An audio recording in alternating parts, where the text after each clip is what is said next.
санкцию после вот этих дел, санкцию на оперативную разработку Яковлева у Горбачева. Горбачев запретил. Вот это тоже важный момент. Поэтому Ну что там, пошла, не пошла? перестройки генерал Понять не могу. в 2001 году высказывает свои позиции. Я эту книгу не просто прочитал, там, В эфире? она вышла в 95 году. Капитально. Я использовал свои Вот, наверное, вот это пошла, да?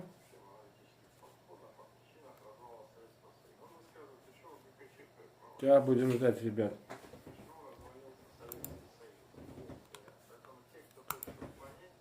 Так, вот, плюс 2 плюсика появилось. Сейчас надо, чтобы все сюда перешли.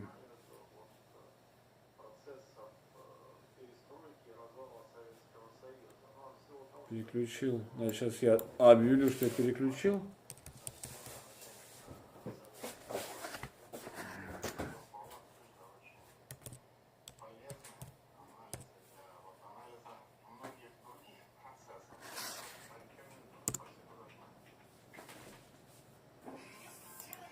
Так, чтобы ребят туда перешли. Какой-то бардак с интернетом, у меня все отключается.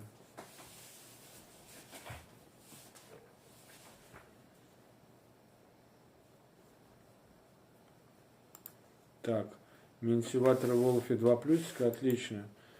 Да, кто там подключится, покажите, как там у меня с плюсиками дела.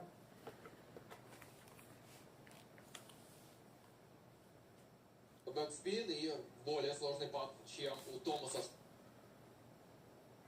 Да, это вообще непонятно. Я включаю, он у меня даже вот это самое не потянул интернет в этом, как он называется, в компьютере я включаю, у меня не тянет этот самый декодер ABS Studio. Включаю на телефоне, включается Streamlabs, запускается, потом отключается, запускается, отключается. Теперь я его удалил, думал, перезагружу, но вспомнил, что у меня другая еще есть на телефоне, поэтому я сейчас веду трансляцию с телефона.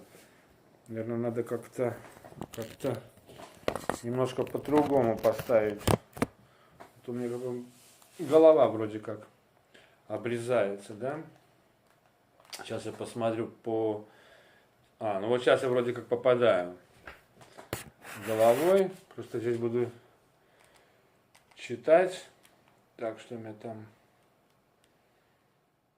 Этот у меня еще другой идет. Ну вот, тут, по-моему, надо будет так поставить, получше сесть. И начнем разговор. Итак, еще раз спрашиваю, как видно, слышно, ребята, прием. Что там с плюсиками? Потому что я себя почти не слышу. И главное, чтобы шума не было.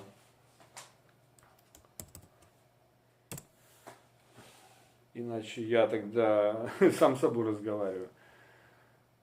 Да. Не, я как-то... У меня вообще денек сегодня очень странный, очень насыщенный. Почему я не знал, во сколько я начну сегодня? Потому что дел много, и надо много чего успеть. И это связано именно с работой. Потому что сейчас немножко подождем, может быть, кто-то еще присоединится. Я даже не вижу, сколько нас тут людей. Ага, спасибо. 4 человека. Ну, нормально, 4 человека для меня это уже нормально. Вот. Потому что очень много вопросов было все это время, как я там отработал, когда на работу, в какой фирме работаю, почему так гонят. Сейчас последний комментарий прочитал, что я типа в Гертеке работаю, либо какой там во второй польской компании. Не, ребята, я работал как раз не в Гертеке, и не в польской, не в литовской, не латвийской, и никакой компании, которая связана с Латвией, либо с Литвой. Но вот такая вот фигня бывает, да. Просили меня ехать больше 10 часов, хотя я знал, что они врут, что никто меня там не ждет, но написали, что будут оплачивать, поэтому поехал. Так бы я и не поехал. И произошло все так, как я и знал, что приеду, там никому срочно это ничего не надо. Это для тех ребят, кто смотрел последний мой трип, да, в Брюссель, где я в аэропорт вез там груз. Так что вот такая вот фигня, то, что и у голландцев напрямую, хотя это через Польшу, напрямую через Польшу, и это тоже такие вот диспетчера, друзья директоров, близкие друзья, вот такой вот фигней занимаются. Ну и чтобы понять, для тех, кто не смотрел весь мой заплыв, как я по-морски говорю, всю мою работу на 8-й каденции, скажу так, что я работал у голландцев через Польшу. Есть такая компания FME, она находится в Польше.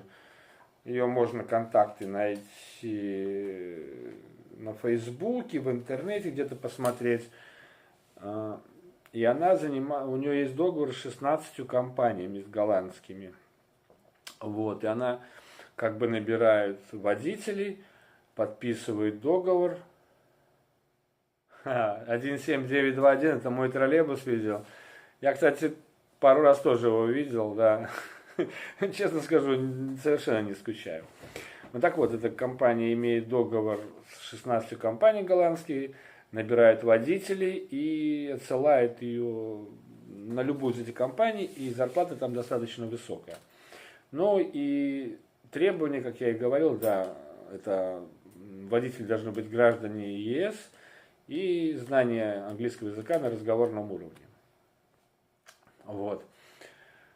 Что так я еще начал? Да, и поскольку там высокие зарплаты, там и своя специфика вычетов. Да, то есть где-то примерно, я даже не могу сказать так, что это примерно, я могу сказать цифры вычетов. Примерно в неделю высчитывают 60, сколько там, 60, нет, где-то в районе 80 евро в неделю высчитывают. Каждую неделю, а еще раз в месяц к этим 80 евро, которые в неделю, высчитывают, прибавляется еще где-то примерно евро 110. То есть в одну неделю из месяца высчитывают 190 евро. Но зарплаты я не буду озвучивать, потому что не хочу, я об этом говорил, но поверьте мне, высокие зарплаты. Но эта цифра, она не стала для меня решающей в данный момент. Сейчас объясню почему. Как я всегда говорил, для меня не столь важна зарплата, но вот как в последней каденции, поскольку я меняю свой, не то что смысл, а какую-то, жизненные у меня перемены, да, мне нужна немножко была большая зарплата, но главное даже не большая зарплата, а чтобы она выдерживала конкурентоспособную зарплату в районе 90-85 евро, при условии, что я буду работать 8 недель через 4 недели. Поэтому мне нужна была зарплата примерно, когда я работаю, пускай мне платят 100 евро, когда я не работаю, мне могут ничего не платить.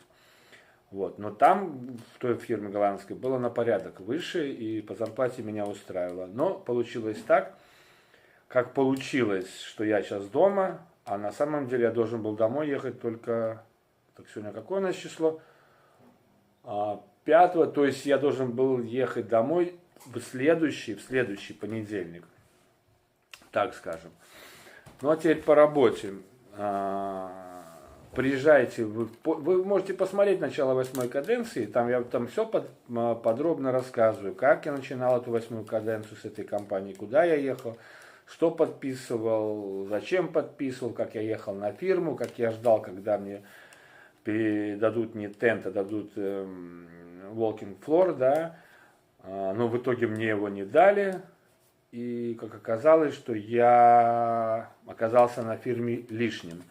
На мое место посадили голландца, и меня как бы послали на другую фирму, якобы там есть место. Но оказалось, там места нету, в смысле работы для меня нету, и предложили подождать пару дней в отеле пожить, типа за свой счет, но если меня устроит, мне типа деньги вернут. Но пожив пару дней Вернее, один день прожив за 50 евро в отеле, я что, позвонил, работы нету, будет, наверное, на следующей неделе. Я сказал адью, я поехал домой и планирую поехать в декабре месяце на работу. То есть вот сейчас я должен был быть туда вернуться. Не именно в ту компанию, в которой я работал, голландскую, а именно в какую-либо компанию, которую вот эта Польша направляет.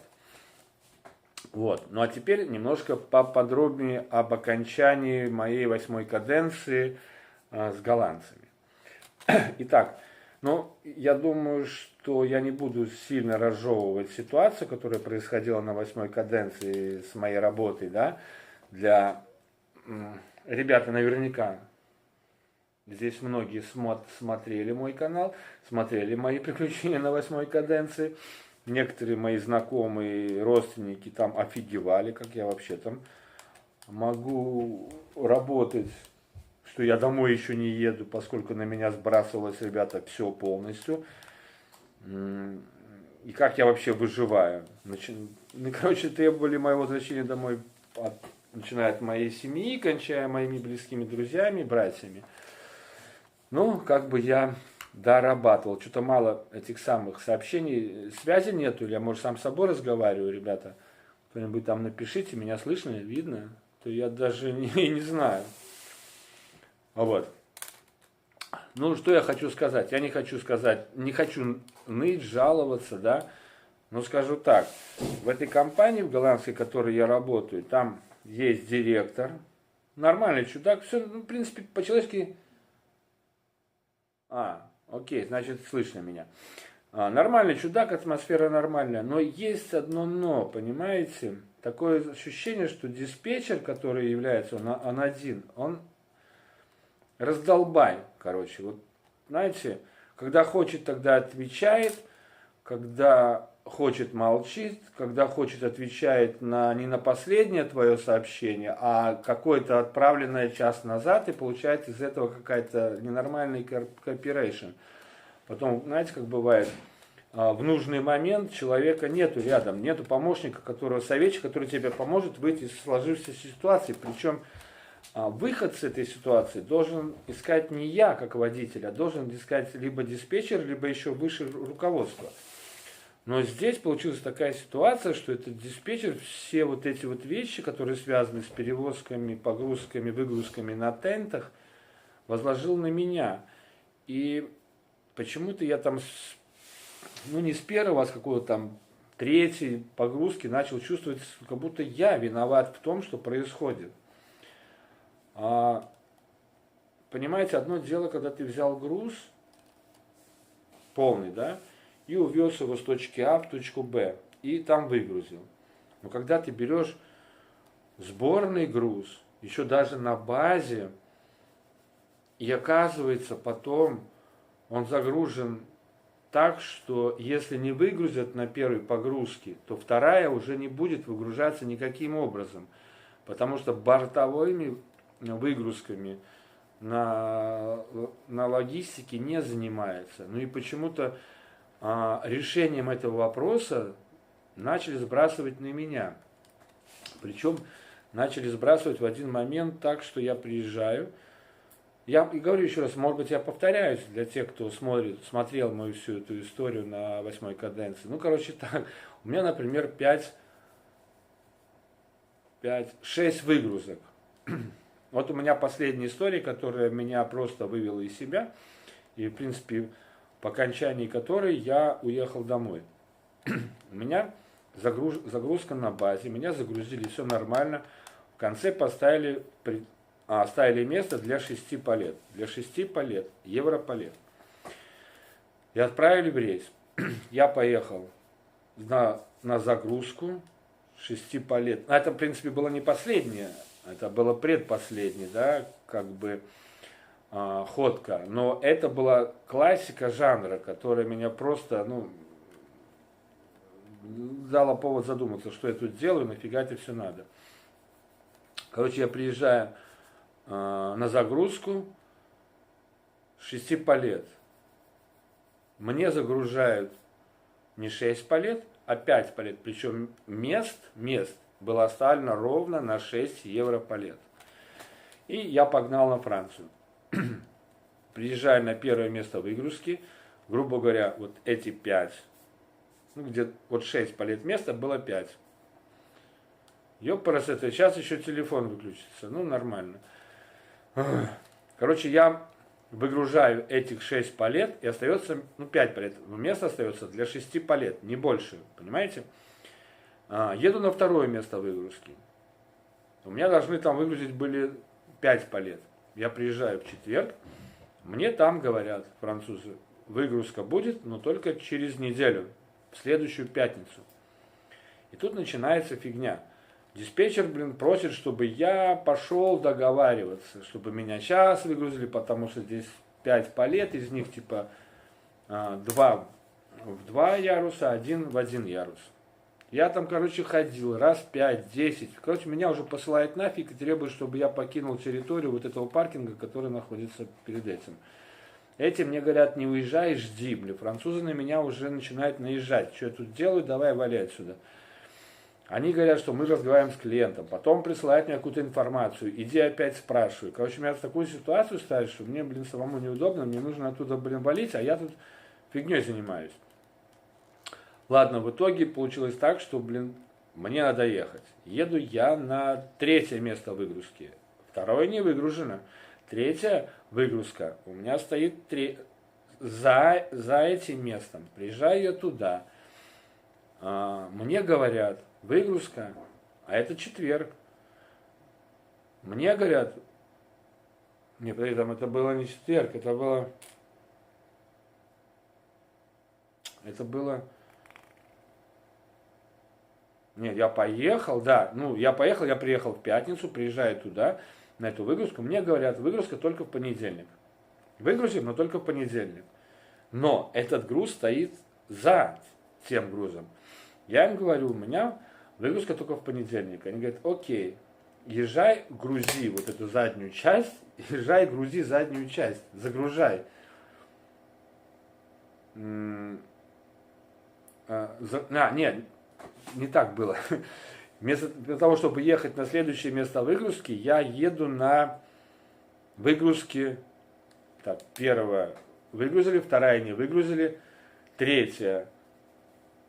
Да, я еду выгружать, вот так, все правильно, в понедельник. Меня тогда отсылают, езжай, выгружай то, что четвертое, там у меня резина. Я еду выгружать эту резину. И, короче, получается так, что я выгрузил первый груз, и выгрузил четвертый и пятый. А 2 груза у меня так и остаются. И они меня отсылают на загрузку груза, который я должен теперь закрыть задний груз еще одним. Но он не влазит туда, потому что они мне прислали, что нужно загрузить 7 палетов. Но было там не 7 палетов, а было 7 койлсов. А в итоге это было 9 палетов. И меня еще потом они обвинили, что я якобы не мог загрузить их вечером, в пятницу, эти палеты. Я говорю, как я их мог загрузить? Я только на следующий день приехал, меня опять не принимали, потому что они видели, что места не хватает. Но я их уговорил, что я продвину палеты оставшиеся. Я там некоторые палеты продвинул на другой выгрузке, что я продвину эти палеты. Тогда они меня загрузят. Короче, они мне дали 5 минут, я быстро эти палеты продвинул, и они меня загрузили вот этими палетами, которые нужно было везти в аэропорт Брюсселя. Причем я их так загрузил, что еще осталось место. И тут они меня посылают еще на одно место выгрузки. После этого они меня посылают выгружать вот те палеты, которые у меня стоят, которые сказали будут в пятницу выгружать, и те, которые в понедельник. Я приезжаю туда на выгрузку, меня, конечно, посылает нафиг, Мы не будем выгружать, потому что наш груз находится, аж там впереди, в середине. Короче, такой бардак. И в итоге я там, когда писал диспетчеру, что так не пойдет, никто ничего не возьмет. Походу диспетчер, друг этого хозяина, я так понял, что он ничего ему не сообщал. И получилось, как будто я крайний. И дальше, когда я поехал уже в Брюссель, потому что я там еще в другом месте грузился, там свои деньги заплатил, чтобы мне этот груз вытащили, тот загрузили, и последний груз поставили на место. Мне никто ничего не вернул. Такая вот фигня. И потом, как оказалось, когда я приехал в Брюссель, мне оставалось ехать 40 километров, а время мне оставалось 30 минут. Я приехал, естественно, я не успею, на все это пишу. А у меня выгрузка завтра. Пишу, во сколько выгрузка? Он мне говорит, выгрузка не завтра, выгрузка сегодня, надо ехать. Я говорю, как я поеду? У меня же, все, труба дела времени. Нет, надо ехать, там очень важный груз, клиент ждет. Ну, сами понимаете, кто в дальнобой, что это все лажа, это все фигня. Это, я говорю, кто будет платить за нарушение? Они пишут, мы будем платить. И я вот думаю, что вот в этот момент мы будем платить, он сыграл роль свою, что я вот сейчас уехал домой. Почему? Сейчас объясню. В итоге я хорошо поехал, у меня там переработка, получилось 11 часов. Это вот одно из последних видео, да, там. И когда я приехал уже на базу, я, в принципе, написал в Польшу этому куратору, что мне не нравится ситуация, мне нужно знать, что со мной будет сейчас. Я еду домой или я продолжаю работать, потому что на зерно меня не сажают, я продолжаю работать на тентах, но в такой, грубо говоря, заднице, в таких условиях, я, стал нервный, я не понимаю, что происходит, И он говорит, наверное, типа, ты делаешь последний трип здесь, я тебе найду работу. Я говорю, я по-любому сейчас приеду на базу, я буду разговаривать с директором, потому что мне это не нравится. Это какая-то бредятина, происходит. И все шишки на меня почему-то валит его друг-диспетчер. Я просто сейчас уже в открытую говорю, вспоминаю, насколько я был закипевший такой был. Ну ладно, приехали, все нормально, директор пришел, мы с ним поговорили, он говорит, да, сейчас нету работы, надо мне на твою машину буду сажать голландца, там старичка какого-то, ему нужно там 3 дня он не сказал, что 3 дня надо поработать, он сказал, потому что он на зерно, надо сейчас зерно везти, а тенты мне невыгодно возить. Думаю, так, почему ты мне не показываешь, как возить зерно, подключать эту гидравлику, там 20 минут показать, и я поехал. Начал всякую байду вести, потом что-то там ты медленно отъезжаешь. Я говорю, откуда медленно отъезжаешь? Вот со склада. Я говорю, так подожди, меня загрузил твой механик, тент он закрыл вот так, замки набросил, шнур валяется, тир. Мне же надо это все собрать или как? Как я поеду, Мне нужно закрепить груз. Ладно, мы его закрепили. Мне нужно натянуть тенты. И чем я и занимался. Мне нужно тир-шнур, который я снял с обоих бортов, замотать красиво. А как я должен был ехать? Сразу взял и поехал. Причем, говорю, я грузился, говорю, на кроватках, а не на стульчиках. И он говорит, такая ситуация. Я говорю, хорошо, когда мне ехать домой? Он говорит, завтра. Я говорю, слушай, вот у меня, нарушение из-за вас, в котором написано, что вы будете мне оплачивать. А кто мне будет оплачивать, если меня поймает полиция? Он говорит, мы. Я говорю, а каким образом, скажи мне, вот я сейчас поеду домой, устроюсь на другую фирму, меня остановит полиция, и я дам им распечатку и позвоню тебе. Я говорю, ты хочешь сказать, что ты заплатишь вот эти деньги? Я вижу, он начинает менжеваться, то есть сюда. Сейчас я позвоню там одному другу, там вроде ему нужно. И вот я тут тогда не въехал, сейчас я задним ходом въезжаю, что просто нужно было меня сбагрить, пообещав, якобы сейчас пойду на работу, но красиво сбагрить, потому что понимали, что я не буду там жить где-то в гостинице, ждать работу, уеду домой. А дальше, соответственно, я поеду сейчас, и никто мне там ничего не заплатит. Такая вот ситуация. Я поехал, ладно, туда к его знакомому, тот мне пообещал кучу гор, такая же работа, то все, 5-е, 10-е, с ФМЕ мне тоже звонят, говорят, пока работы нету, но она будет, надо ждать. Я прожил, говорю, 1 день, в гостинице целый день прошел, позвонил в ФМЕ, позвонил этому, работы нету, может быть, там через пару недель. Говорю, ребята, я поехал домой. И у меня свои дела, я поеду спокойно в Белоруссию, съезжу, и вернусь. В начале декабря, надеюсь, будет работа. Да, будет работа, все в порядке. Я поехал домой. уже конец ноября, это было конец прошлой недели, четверг, я пишу сначала в одну фирму, которую меня послали, и потом в ФМЕ, да, вот в Польшу. Так и так, я могу приступить к работе, вот уже с какого там, с 8-10 числа декабря. Что там по работе? Я готов, я могу перенести, как раз на эти дни могу перенести паром, который у меня назначен на возврат на 12 января, и могу приехать. На что получаю ответ: работы нету, сори. Один обещает сразу после Нового года, второй обещает с 6 по 16 января. Знаете, как будто вот я сижу дома, они мне платят деньги. Вот.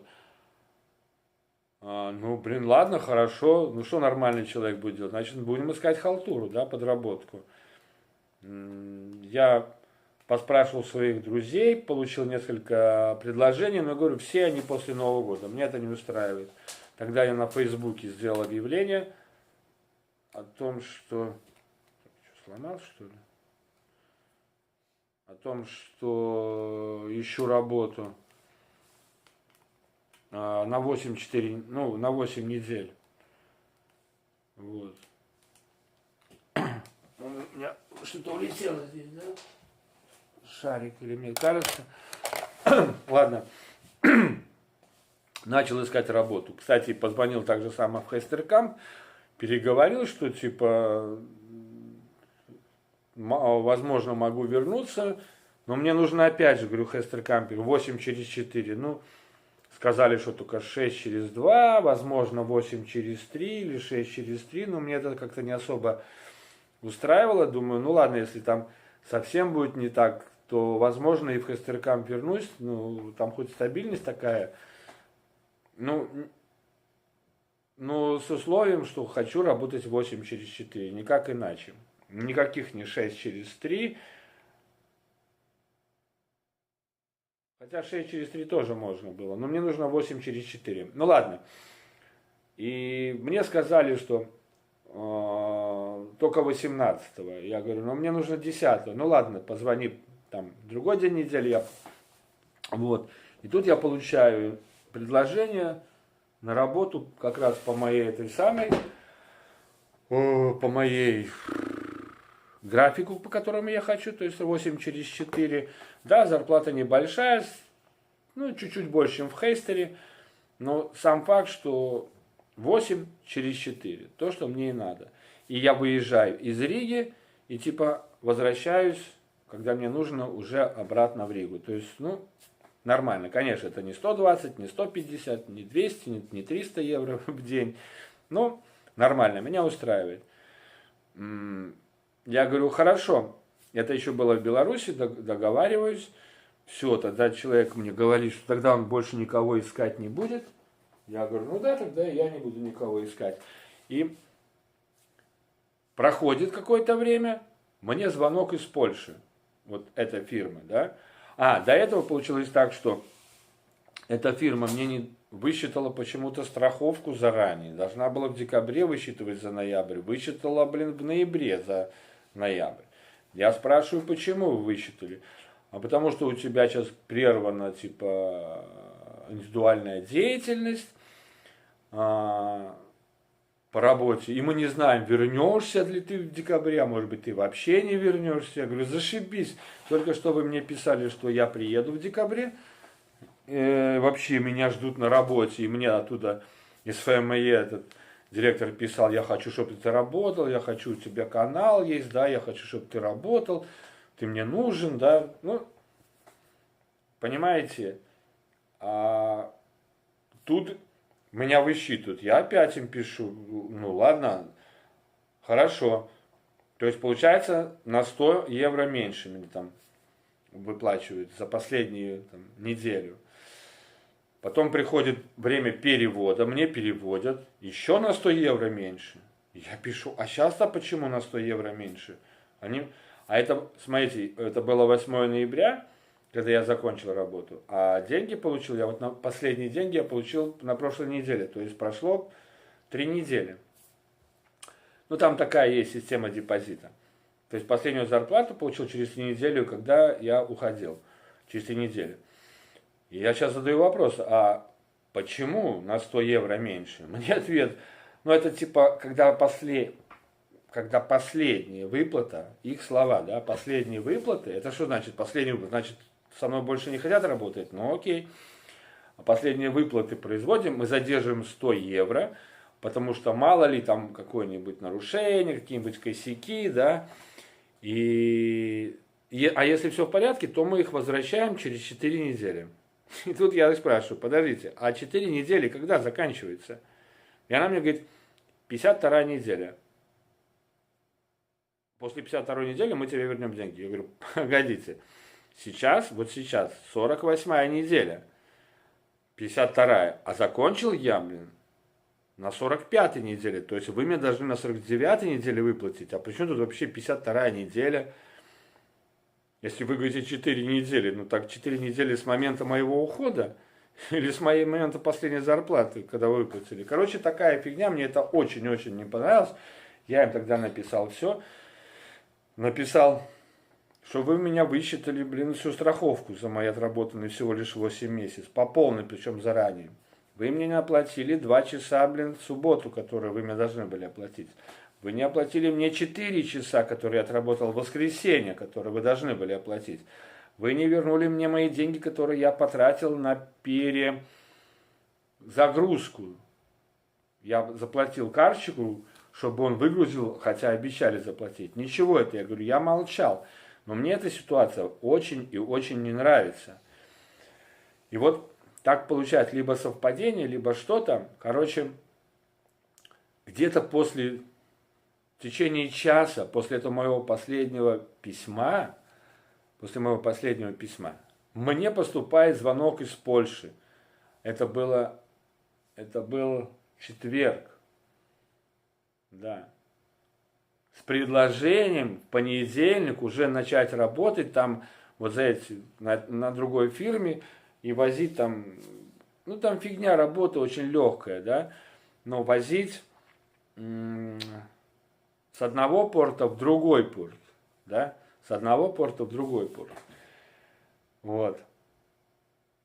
Из Роттердама ферри привозит, ну, прицеп, грубо говоря. Я подъезжаю, беру этот прицеп и везу его в Бельгию. Там где-то я его выгружаю,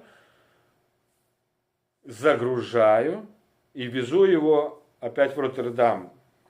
Куда-то там на ферри. Но я вам скажу, в Роттердаме это, посмотрите, где я там ночевал, это просто жесть. Ну его нафиг. Вот. Я говорю, окей. Говорю, какая машина? Говорит, DAF новый, 220 инвектор, все там есть. Я говорю, так, подожди, я сейчас не могу тебе ответить. По сути, я могу быть в понедельник. Нет, это был не четверг, это был, по-моему, среда или вторник, потом в четверг мы уезжали из Беларуси. Но представляете, мне для этого нужно сейчас перебронировать ферри.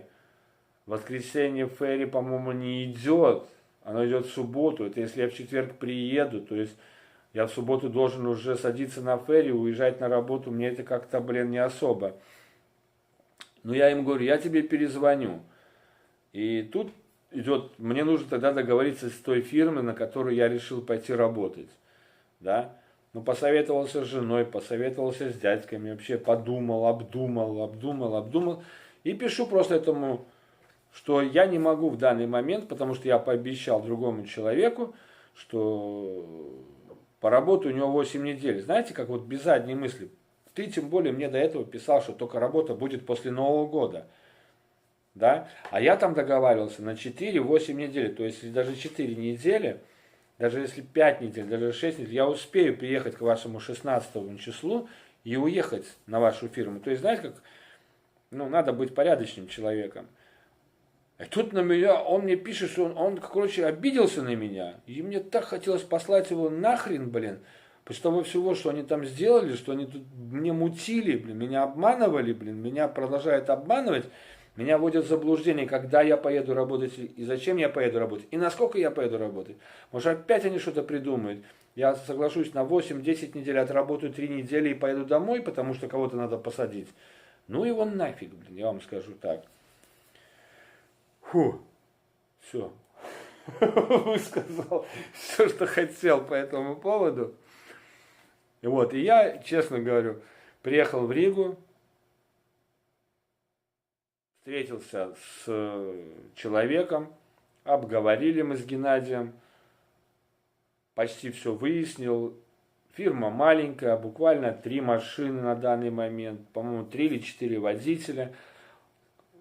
Он директор, он диспетчер, а там же, когда я разбирался в Голландии, я показывал хозяину переписку с диспетчером, он там офигевал, блин, он даже об этом не знал, что такое происходит. Ну а кто я такой, там, диспетчер его друг, брат, сват, не знает, там, он давно знает. А кто мы там такие, да, ребята?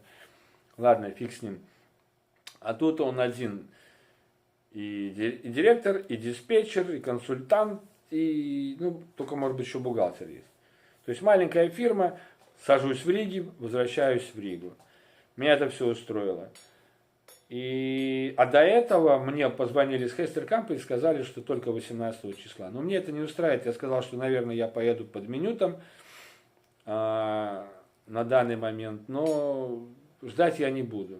Ну и, короче, в итоге я написал сообщение там директору в Хестеркамп и девушке, которая организовывает выводы, что вот так и так, поеду поработаю, потому что не могу я ждать, мне не надо мне ждать. Ну ладно, пожелали там типа доброго пути, но буквально через 2 часа мне уже звонят из Хестеркампа и говорят, все в порядке, у нас есть возможность, вы можете ехать 10-го, мы ждем вас, давайте, поехали. Ну, ребята, я еще раз повторю, должна быть порядочность со стороны водителя, как и работодателя, и всегда. Я пообещал человеку, он сказал, что никого искать не будет, я сказал, что я тоже никого искать не буду, потому что я уже получил информацию, что не получается на этой неделе уезжать, вот на этой, да, а там я договорился, что я готов уже аж 7-го ехать, вот, так что извините. Ну, так сложилось, как карта так легла. Вот, и все. И потом вот получил я информацию вчера, что у меня погрузка у меня в среду. И я, ребята, еду на Испанию. Под Мадрид. То есть это где-то 3700 почти километров. Прикиньте.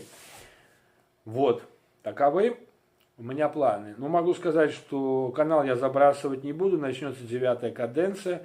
Причем видосы я, наверное, даже снимать начну уже завтра, потому что завтра я хочу подписать договор, и получить ключи от машины и начать перевозить. Машина, кстати, Scania S500. Я в ней посидел первый раз в Scania. Ну, блин, ребята, машина зверь. Ну, я не ехал, я посидел просто, но мне очень понравилось в кабине, ну, и изучаю я ее по YouTube, все эти кнопочки. Ну вот завтра у меня с утра там по делам еду, потом мне должен позвонить Геннадий, потом мы встретимся, подпишем договор, получу ключи, получу последние разъяснения, там, ну, связанные уже с такими вещами, как там топливо, да, заправки, ну, мелочи такие, да, по ЦМРкам, ну, вообще такого мелкого плана. И потом еду встречаться к сыну домой в гости, а потом все начинаю сносить сначала вещи, во вторник уже продукты, и в среду мне завтра должен сказать Геннадий, наверное, во сколько будет погрузка в среду. Причем погрузка здесь рядом в Пурцемсе, там в районе Улбрака, Зелзовас. Прикиньте, да, не где-нибудь в Голландии, в Германии, там, да, а здесь, в Риге, в Пурцемсе, то есть рядом, где я живу. Офигеть можно. Ну и надеюсь, что все получится. Ну а канал, да, говорю, начну завтра снимать уже. А машина, кстати, если вы заметили на анонсе, превьюшки, здесь тоже потом сделаю. Вот это Scania, да, желтый. Вот одна из этих Scania. И, по-моему, 7667 это как раз моя машина. Я вот посидела, по-моему, этот был номер в этой машине. Ну, там немножко бампер пошарпанный, правое зеркало, но это все фигня. Но машина вот эта была. Так что вот такие вот планы рассказал вам на будущее, как минимум на 8 недель.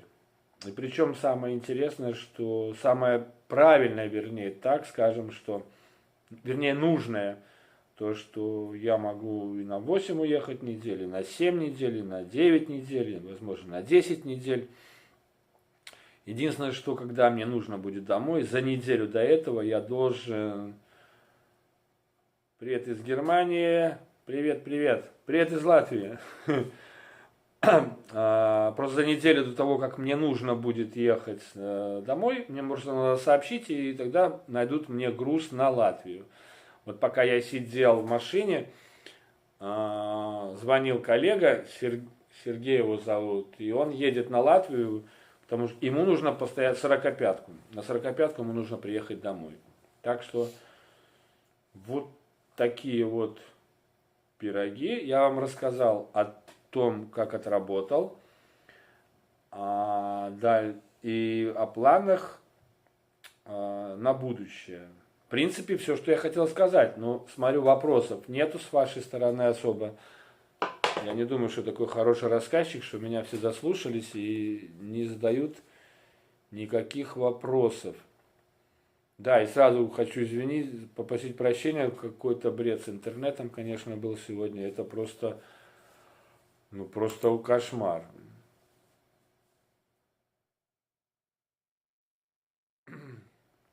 Так, это вот мне тут там на другом канале, наверное, задал вопрос. Женя Ли, здравствуйте, Олег. Рассказывайте на следующую фирму, если есть варианты, расскажите, какой национальности туда могут брать. Расскажите все моменты, которые вам не понравились в новой фирме после Хейстеркампа. Ну, это, кстати, вопрос с другой. Сейчас напишу. Сейчас напишу ему другой стрим организовал. Ну, я уже рассказал, что... О, Роман Бажинский. Ромка, привет, привет. Это бывший сосед. Я Ромку знаю еще школьником. Давно не виделись. Рома, как там у тебя? Все в порядке? Как там твоя фура? Ну, я рассказал, знаете...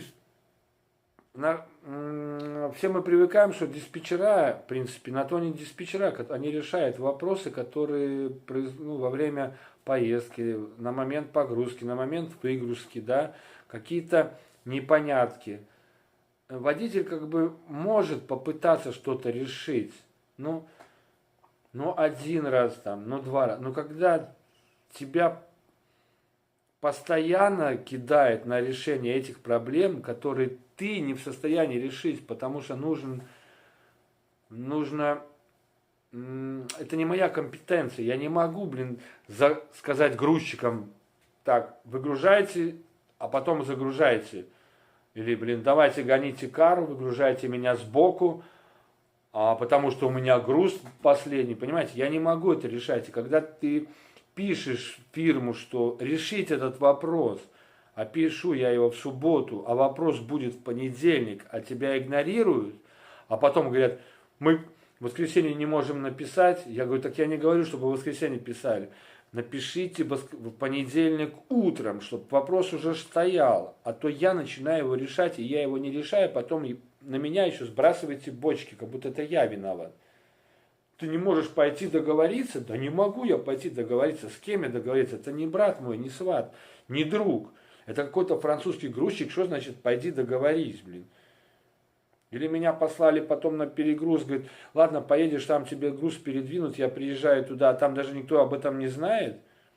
Ладно, они меня поставили к рампе, потом, говорит, проходит час, говорит, а зачем ты сюда приехал? Я говорю, ну как, фирма сказали, что вы меня здесь я открою, вы меня один груз вытащите, передвините вперед, другой, который впереди поставите взад. Говорит, нам никто ничего не говорит, пускай твой связывается с нашим начальством. Я звоню, проходит, они мне об этом говорят, я им об этом пишу, они мне пишут, а тебя что, еще не перезагружают? Я так вообще в шоке, а как меня могут перезагружать? Они даже не в курсе. Ну ты там не можешь договориться. Ребята, вот понимаете, вот такая вот фигня, и она постоянно происходит. И ты, когда ничего не получается, в итоге там простоял 2,5 часа и уехал оттуда, потому что они не договорились.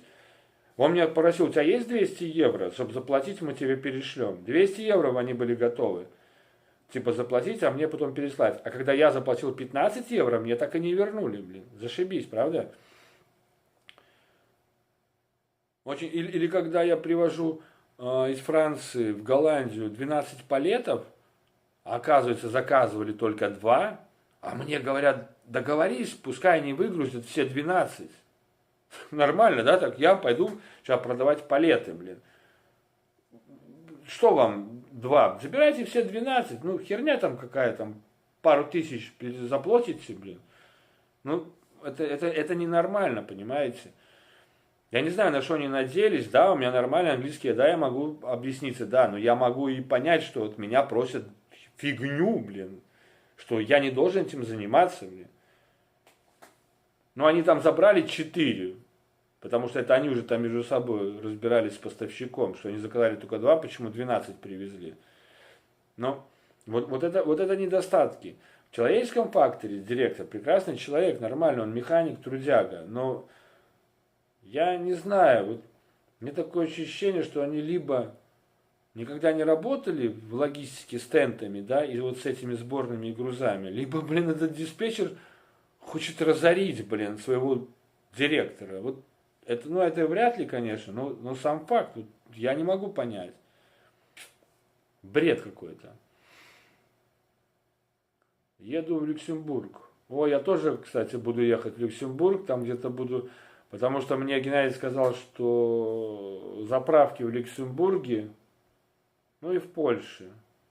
Ну, то есть я пойду сейчас тоже, наверное, через, ну, Латвия, Литва, Польша, Германия, Люксембург, я думаю, Франция. Да, наверное, так я пойду. Я так вот примерно прикидываю. Но Люксембург, наверное, надо будет подняться, чтобы заправиться чуть-чуть. И туда вниз. Не знаю, Андорра будет, у меня не будет, туда как на Мадрид. Я никогда не ходил еще в Испанию, в Италию опускался до Вероны.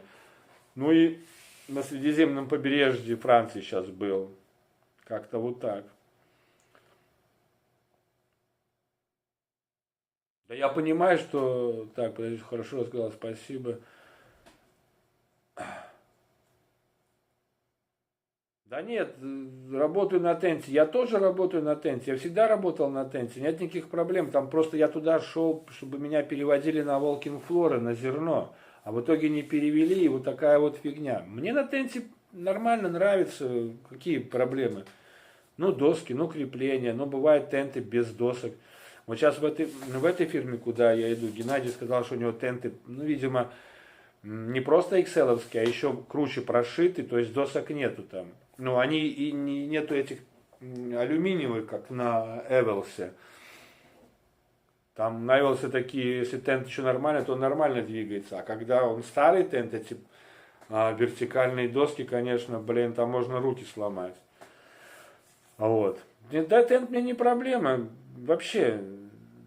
Ну еще вот эти как бы усиленные тенты говорят, что от вандалов, чтобы меньше резали их.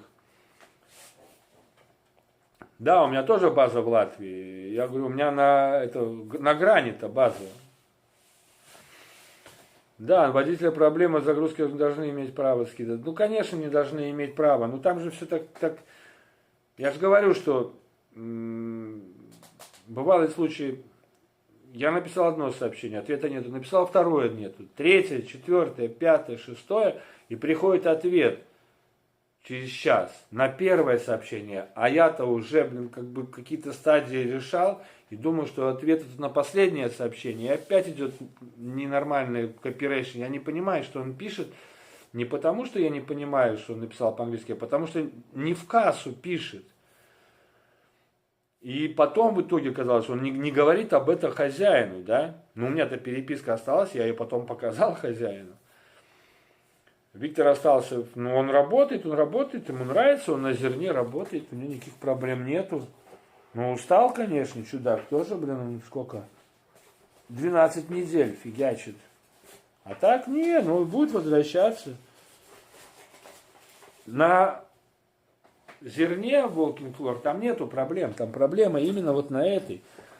Я не знаю, почему они там решились пойти.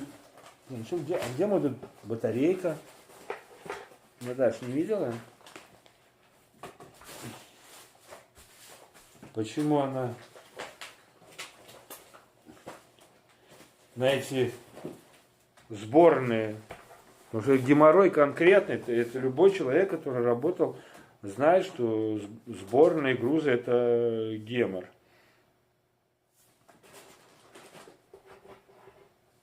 А так не, ну, это я еще по расходам по своим, это сколько мне было, учесть того, что это путь из Риги до Польши, из Польши в Голландию, потом основные продукты я покупал в основном во Франции, потом, ну ладно, это фигня, потом паром, заказ парома туда-обратно, туда ладно я перенес, а обратно я почему-то поставил эконом-класс и перевести, я либо деньги потерял, либо надо переносить его, может быть, там что-то доплачивать.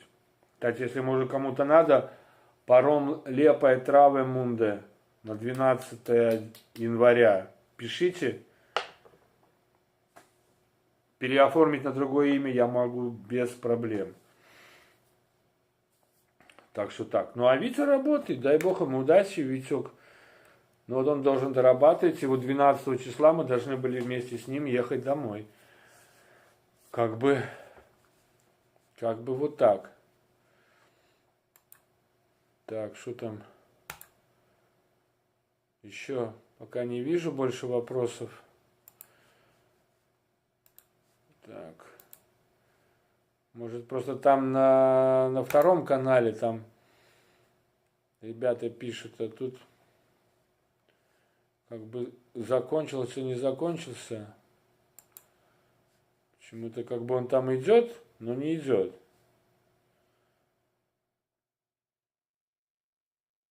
А, ну да, там еще как бы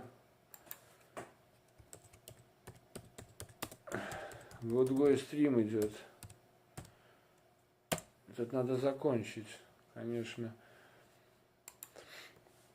Так, я сейчас, ребята, немножко отвлекусь. По-моему, надо закончить все как. Да.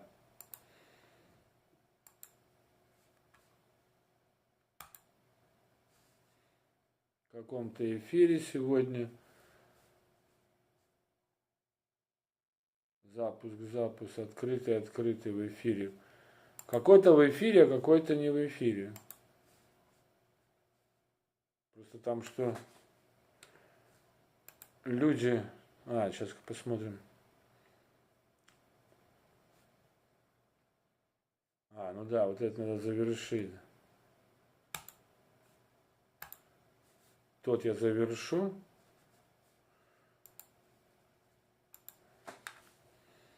А этот... А, ну вот этот идет, да.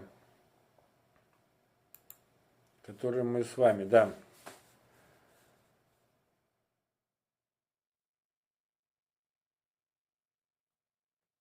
Ну, не знаю, там про наркотики подбрасывают.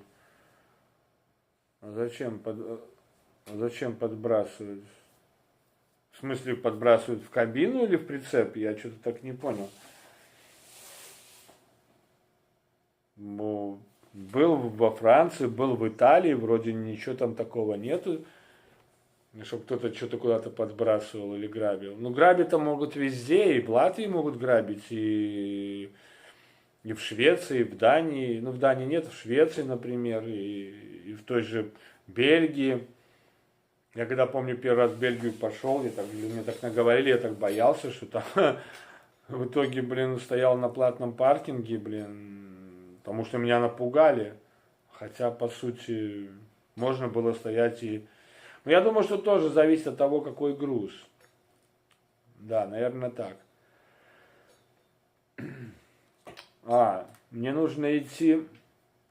Всем спокойной ночи. Ладно, пока. Минти Вотер Волфи. Удачи. Ну что, в принципе, по большому счету, я тоже уже, ребята, если у вас вопросов никаких нету, буду закругляться. Надо мне тоже уже начинать перебирать вещи, надо с Жустом идти гулять. Вот, и начинать, как этот самый, у меня файл есть, где там записано, что мне нужно брать, что не нужно брать с собой. То есть проверяться и уже завтра, послезавтра собираться, потому что я надеюсь, что в среду, я так думаю, что в среду с самого утра у меня будет загрузка, и все, я поеду. Правда, говорю, еще не знаю как. То есть, грубо говоря, завтра и послезавтра у меня 2 дня собраться, докупиться. Единственное, там еще инвектор стоит на 300 ватт. Ну, Геннадий сказал, что без проблем я могу купить. И мне тогда он вернет деньги по чеку на счет. Ну, я как бы заказал, но, к сожалению, там 1,5, 2,5 или там 2 до 3000 ватт. Нет, есть только 1000 до 2000, да. Ну, этот предел 1000, да, и активный, как там называется он. Ну, я думаю, мне хватит, мне так все равно, я включаю только мультиварку и чайник по утрам. То есть у меня нет такого, что я там и то долго. То есть должно хватить, потому что, по-моему, у меня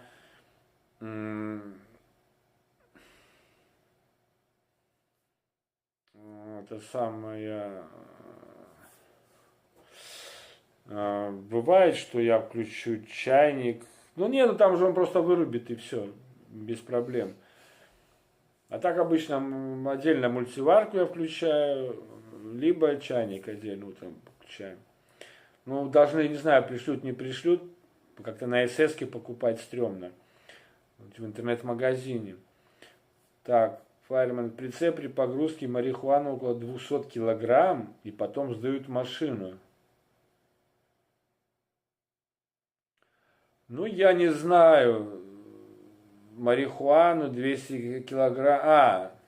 Там, где был случай, что там кого-то белоруса посадили за 200 килограмм. Ну, там, а куда он ехал? Его же посадили тоже где-то на югах, по-моему, там, чуть ли не у арабов, да, в Турции его посадили.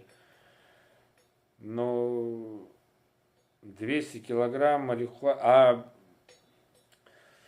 Я даже не знаю.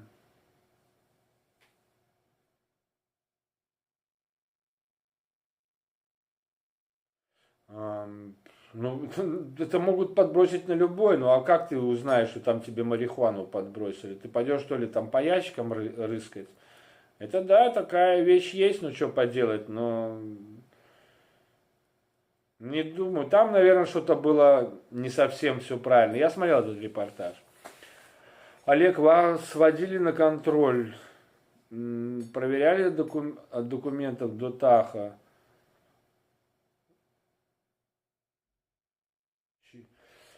СМР надо заполнять до приезда на загрузку самому, либо обычно на базе заполняют. Чип-карту для белорусов делают сейчас только европейскую. Я в Германии. Ну, так, Орличем, ну, 300 ватт, я же говорю, мне мало. У меня мультиварка где-то 650 ватт, и чайник тоже 600 ватт. То есть 300 ватт у меня такая стоит сейчас. Но 300 ватт это мало, как я понимаю. Хорошо, 300 ватт это для чего? Она для лаптопа, для ноутбука только, правильно? Я не знаю, чайник подключал, нормально работает, не вырубает? Или это 300-600?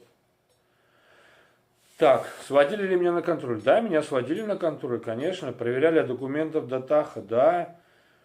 Проверяли и ЦМРки проверяли, и Таха проверяли, и проверяли меня каботажные документы, сертификаты. Это еще когда я работал в Хейстере.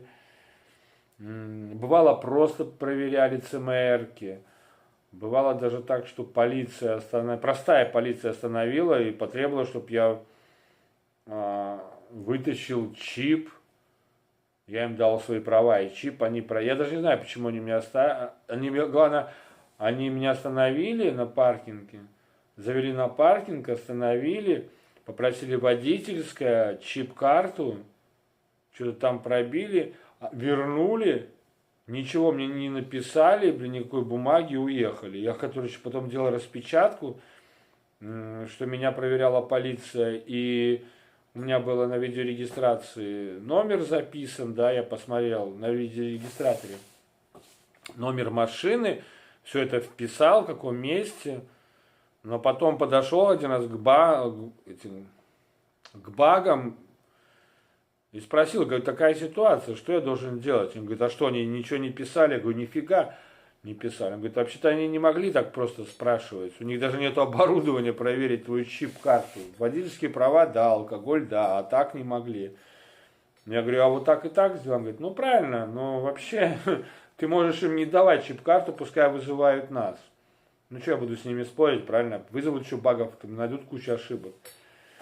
Но от ЦМРки часто, последний раз он во Франции, просто остановилась машина, там из нее вышло там, ну, куда они там все пятером или шестером залезли в эту машину маленькую французов. Проверили только ЦМРки, сказали, все в порядке, сэр, можете ехать. И потом тоже через там день то же самое проверили. Все в порядке, сэр, без проблем. Ну видишь, ты сегодня купил для компа чайник отдельно на 24 вольта. Нет, но у меня это чайник в розетку, в электрическую. Вот. Потому что 24 вольта, не знаю, говорят, там горят они, эти чайники, я не знаю. Поэтому фиг его знает. Чип-карту для белорусов делать сейчас только в европейскую. Я не знаю, вот я как-то интересовался относительно работы в Латвии для белорусов. Например, чип-карта делается в Белоруссии.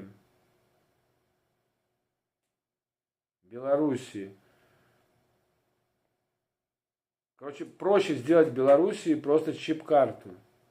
Когда приезжает в Латвию здесь, когда уже оформляет договор временный, при оформлении в ЦСДД, в управлении с этим договором, своими правами, своими справками, что у тебя там все в порядке и со своей чип-картой, тебя направляют на курсы 95-го года и уже здесь выдают чип-карту европейского образца. Вот так мне объясняли. Но это в Латвии. В Литве там как-то, по-моему, чуть-чуть по-другому, а в Польше еще по-другому. Как-то вот так. То есть я не буду ничего спорить. Я в Германии за 60 евро купил. Ну да, я понимаю. Сегодня купил кружка кофе. Ну да, дай бог, чтобы он работал, я просто слышал. Но если такая будет ситуация, да, что я не куплю до отъезда инвектор, то я, конечно же, приобрету такой чайник на 24 вольта. Да, я знаю, он с такой розеткой, да, я видел, они там.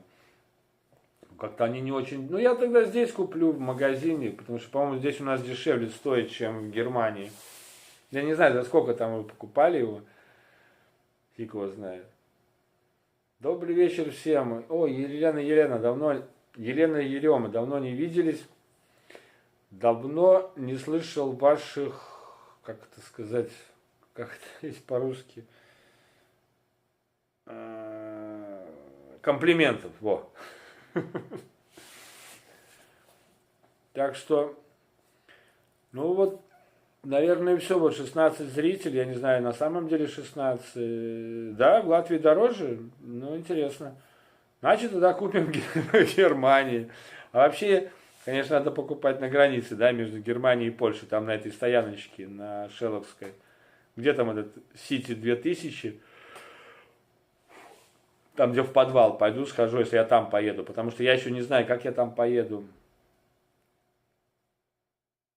Нет, я имею в виду не инвектор, я имею в виду кружку. Вот, это, вернее, чайник отдельно на 24 вольта. Этот, он не может стоить 100 евро. Он, по-моему, 24-25 евро стоит. В депо, по крайней мере, я видел. Вот. Да, по-моему, так.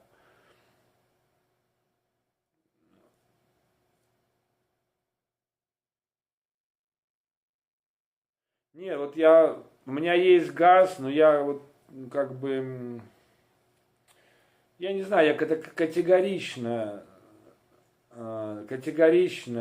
не пользуюсь газом, стараюсь не пользоваться. Вот у меня есть эта плита и малые баллоны, да, я их возьму с собой, конечно, но я вот стараюсь ими не пользоваться, вот честно как-то.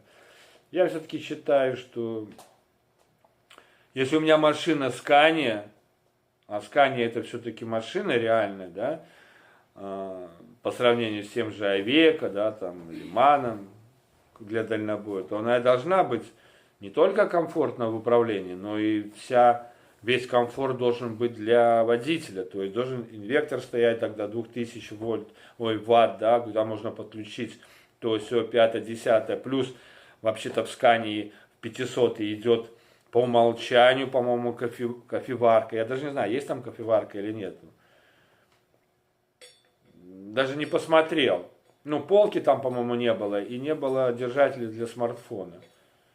Вот я, ребята, говорю, я вот приду, когда первый раз, я сниму видео, как я вот зашел, да, вот все, как оно есть. Ну, там, да, там тоже свои нюансы есть. Там был водитель, походу, ну, знаете, есть как бы неаккуратный, да, что-то там слишком как-то не совсем чисто, так скажем, в машине, в кабине. Но все равно сниму, покажу, какая она была, какая она будет в процессе. Я надеюсь, я доеду до Испании, не подбросят марихуану и не грабанут. Я бы не покупал чайник, было у меня, да, я вот Артурио, я тоже почему я говорю, я слышал эту информацию, что вот может быть кому-то повезло, кому-то чаще я слышал, что не везет, что они летят и какая-то фигня с ними происходит, и даже как-то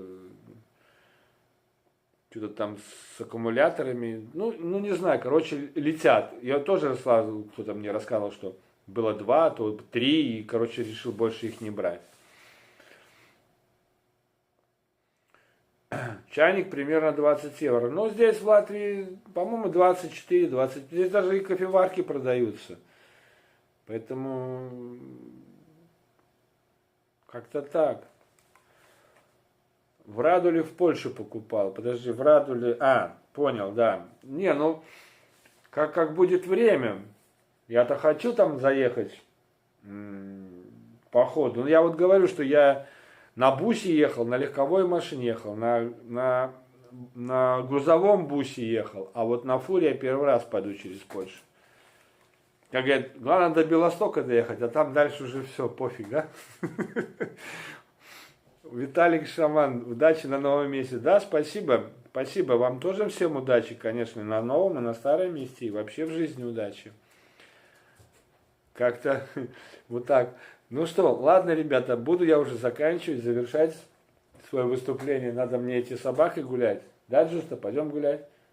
Пойдем гулять, иди сюда, иди сюда, иди сюда. Иди сюда. Вот он боится. Иди, дай покажу Джуста. Где там он? Наш Джустик. Видно его, нет? Вон только голова видна. Да, Джустон? Пойдешь гулять? Вот, пойдет гулять. Так что вам привет от Джустона. Требует выхода на улицу, прогуляться. И начну собираться уже.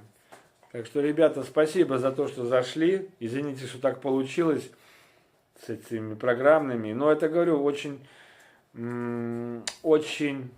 влияет. Вот когда будет именно 1000 подписчиков, тогда я смогу уже с мобильника, без всяких дополнительных программ, просто врубать прямо из YouTube запись. А поскольку здесь не пошел у меня этот самый, надо опять разбираться, я не понял, почему ОСБ студия, да, пришлось начинать с телефона, а в телефоне все время вырубался Streamlabs, да, то есть все 5-10, я сейчас вообще по другой программе работаю, а так будет все удобнее, раз, два, три, четыре, пять. Ну там уже осталось-то сколько там, 60 или 70 подписчиков надо набрать, тогда откроется эта функция. Ну все, ребята, еще раз спасибо, что заходите, за то, что вот пообщались, за то, что задаете вопрос, за то, что слушаете, за то, что подписаны, за то, что нажали колокольчик, за то, что ждете стримов, других видео, следите за моими удачами, неудачами, за то, что критикуете и не критикуете, за то, что хвалите и не хвалите, за пальчики вверх, за пальчики вниз, за все спасибо. Обещаю, что 9-я каденция с самого начала будет также идти, как можно больше видосов, все это будет. И, как обычно, берегите себя, своих родных и близких. И все будет чики-пуки. Пока.